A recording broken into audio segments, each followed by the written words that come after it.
Hello, you are listening to an episode of Trade Talks, a podcast about the economics of trade policy.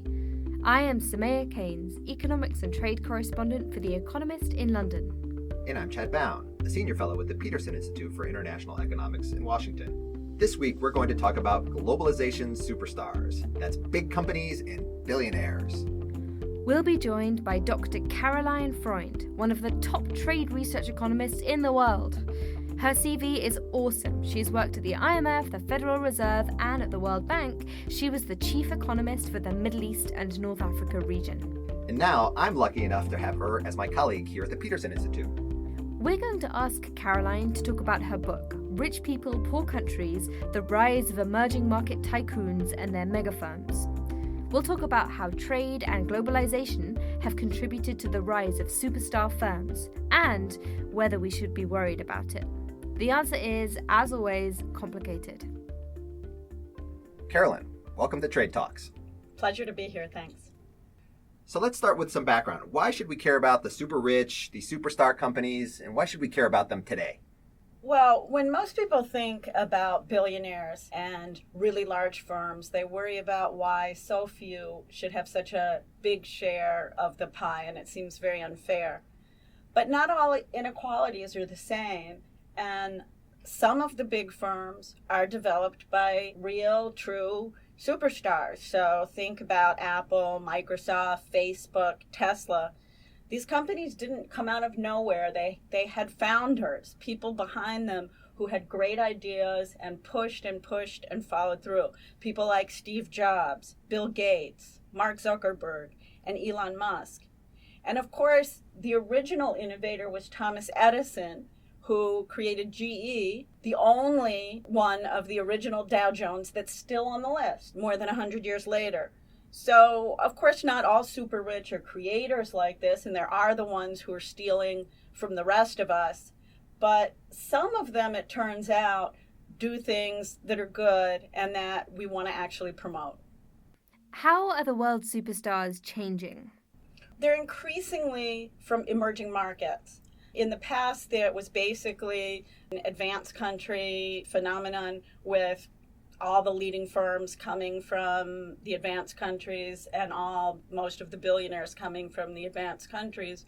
But now more than 40% of the world's billionaires are from emerging markets, and a significant share of the Fortune 500. From Brazil, Russia, India, and China, the share of Fortune 500 and of billionaires has gone from about 5% 15 years ago to more than 20% now. But this is Trade Talks, so tell us how all of this relates to international trade. Well, let me take a step back and just say one thing, which is I think the reason it's interesting to look at the billionaires and the superstar firms is because how people get rich and what type of companies you have in an economy tells you a lot about what activities are most well rewarded, about what you have the incentives for people to do. And this is actually where trade comes in. Because in countries that are open to trade, what's the incentive on how to get rich, especially if you're from a small country? Well, it's to sell things to people in bigger countries. Imagine IKEA if it could only sell to Sweden, or Zara if it could only sell in Spain. They wouldn't be the big, huge brands that they are, and their founders wouldn't be worth billions of dollars. How has trade contributed to the growth of these superstars then? Let's take an example. So I just mentioned Zara, which was founded by a guy called Amancio Ortega, who's now the richest man in Europe, worth $74 billion. When Zara started, it's a clothing company. Well, in order to be able to sell clothing in other markets, you need to have pretty open markets. So openness is important. And tariffs came down over this period. And importantly, the multi-fiber agreement was also phased out, which meant that quotas went away. So you could sell a lot of clothes produced anywhere in different markets. In addition to trade policy, the other main change that happened was in communications. And Zara really leveraged all of this to watch what the main big fashion houses were doing, copy their styles, produce them extremely quickly, send the designs to Morocco and other places where they produce, make these clothes, and ship them out to stores around the world. And the information technology really matters. At your Zara store, they monitor through computers what sizes you're selling. And they always know who comes there and then can replenish with the sizes that are needed. So it was about trade policy. It was about communications across countries. And this is how a company like Zara could expand around the world. So you said a couple of things there that I found really interesting. One was the increased openness that took place through the elimination of the multi-fiber agreement, or the MFA, another acronym that we have in trade policy, cutting tariffs, opening up quotas to international trade in textiles and apparel, affecting Zara over this time period. Information technology that allowed for supply chains to develop so that these companies in Spain could get access to the produced textiles and apparel in Morocco. But how does openness play a role in this whole story? So not just openness to trade, but actually openness to foreign investment. Well, openness is super important. So when we look at how people get rich, the people who get rich through trade and through foreign investment tend to be these kind of creators, because if you're able to compete in foreign markets, you must be producing something that's good. And that's one way. It's just the incentives. If your incentive is to get into other markets, you have to be trying to be efficient. You have to be more efficient than producers elsewhere. So these are the really big, good firms. So that's one way in which trade is very good. It also helps you get the inputs you need to produce. So if you're not open to other markets, you can't get the kinds of products, parts, and components you need to put into production. And investment plays a very similar role, especially in industries that are otherwise non-tradable. So think of retail stores or something like that, where you really need a market presence in order to grow. It helps develop big firms. It's also important because it keeps the environment competitive. So in countries where you're protected from foreign investment, again, you're shifting people's incentive. Oh, now I can get rich by having my own telecom company or my own retail firm, because foreigners can't come in and I can charge really high prices. So foreign investment also helps keep the economy more competitive. And then finally, I would add that even if you don't have your own company or your own superstar that develops, allowing a foreign superstar into your market creates jobs and creates some upstream industry, which sometimes turns into really big business. The fact that Apple is in China has created lots of big companies in support of producing the iPhone. Another example I really like is Dilip Shangvi, who started a company with about $800 that he borrowed from his dad. And he went into a really niche market, which was producing lithium for bipolar disorder. And this was interesting because it's a chronic disease, so he had constant market. It added value to the country of serving people who had been really underserved. And over time, this company grew, and now it invests around the world and employs tens of thousands of people. That's an example where openness led to a superstar. What about where a country being closed led to the bad kind of super rich person? What's interesting is often in closed countries, when people get rich, they get rich, but they don't get the kind of super rich that brings them onto the Forbes list, especially in a small country, because they're confined to a small market. So a country I worked in a lot was Tunisia, which in some sectors was very closed because the former leader, Ben Ali, restricted these sectors to his cronies, basically, and protected them. One example is the French chain Casino came into Tunisia, was given one of the son-in-laws as a partner, and developed. He got rich. It was good for the Tunisians because now they had more access to goods, but it's different than if the environment had been such to really incentivize someone to start their own company and grow. So think about Tunisia. 1985, it was about the same size as Chile, similar economies. Chile now has 12 billionaires. Tunisia has 0.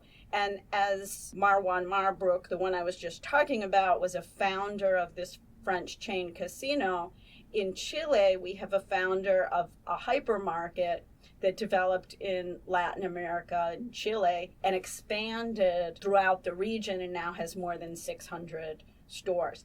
And the real difference was the business environment in Chile encouraged people to go after wealth through creating enterprise and through trading.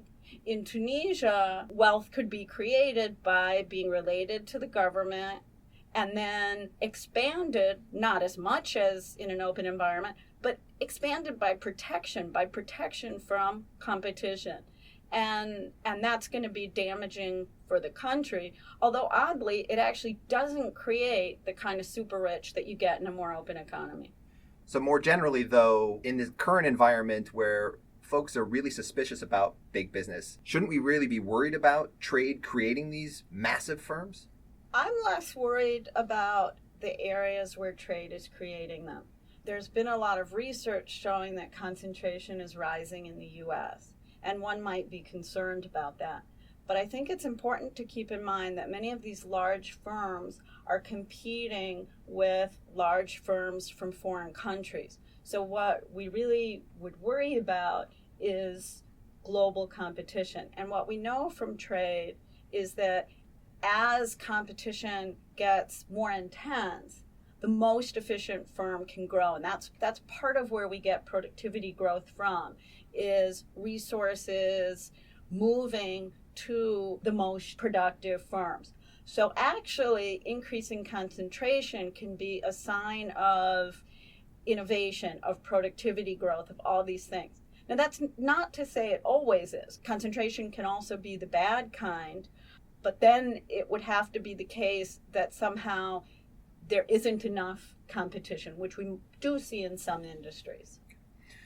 So I know you've done all of this research on big firms, superstar firms, I think you call them, in these emerging markets especially. Why are they superstars? What are they contributing to economic development? When we look at exports, what's interesting is that the top firms are responsible for such an extraordinary share. The top 5 firms, I'm talking about 5 firms in a country, are typically responsible for 1/3 of exports. The top individual firm, on average, is 15% in a developing country. That's just huge. So what that means is getting one new brilliant big firm can grow your exports by 15% if you can attract it.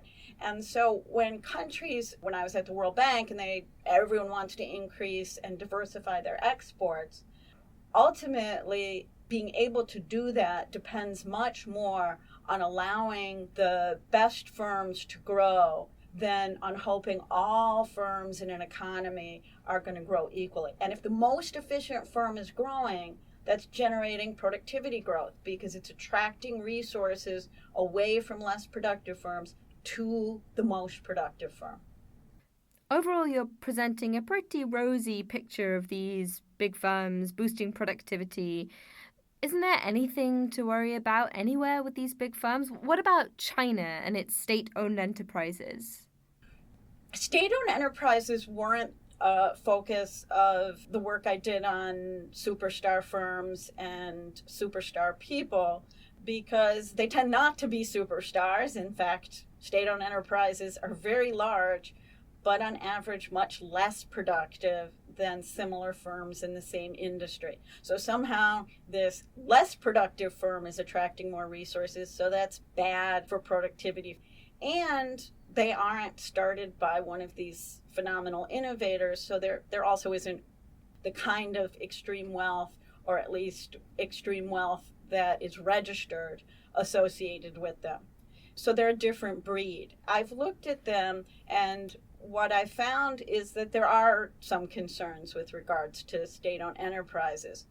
As these emerging market firms have grown, global competition actually has become stronger. Although in the US we might worry about rising concentration, the good thing globally is that concentration's actually falling because emerging market firms are increasingly displacing the incumbent large advanced country firms. So we're having this kind of global creative destruction, which is good.